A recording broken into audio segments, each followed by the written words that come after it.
Eh bien, bonjour à tous. Très longtemps que nous n'avions pas fait une vidéo sur les marchés des matières premières agricoles. Alors, il s'est passé des choses qui ne s'étaient pas passées depuis longtemps.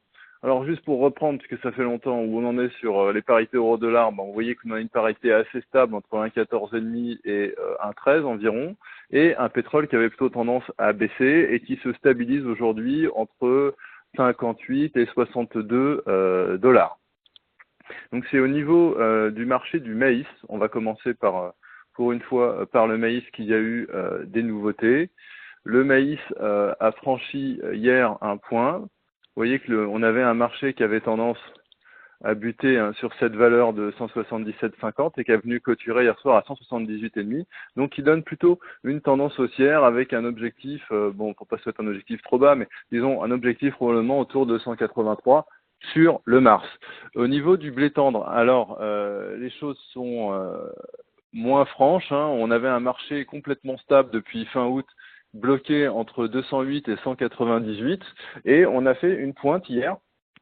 Vous voyez, on a cassé des petits points. Il y avait un point assez léger, mais bon existant, autour de 205-206. On est venu clôturer à 206,25 en hausse.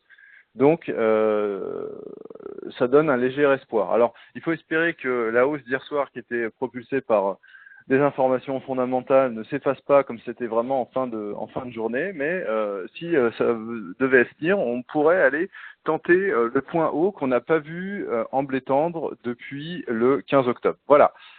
Colza maintenant, eh ben, le cours est sans réelle tendance.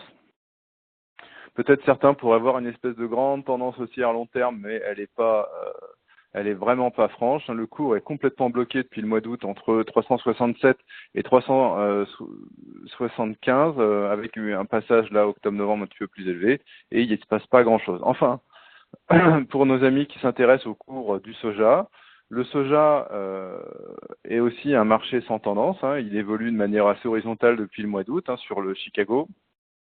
Par contre, ce qu'on peut voir, c'est que le dernier mouvement de baisse dans ces oscillations plutôt plates n'est pas retourné jusqu'en bas du mouvement. Donc ça, c'est un symbole légèrement haussier, voilà, qui donne envie de se dire, le cours va retourner rapidement à 315. Voilà.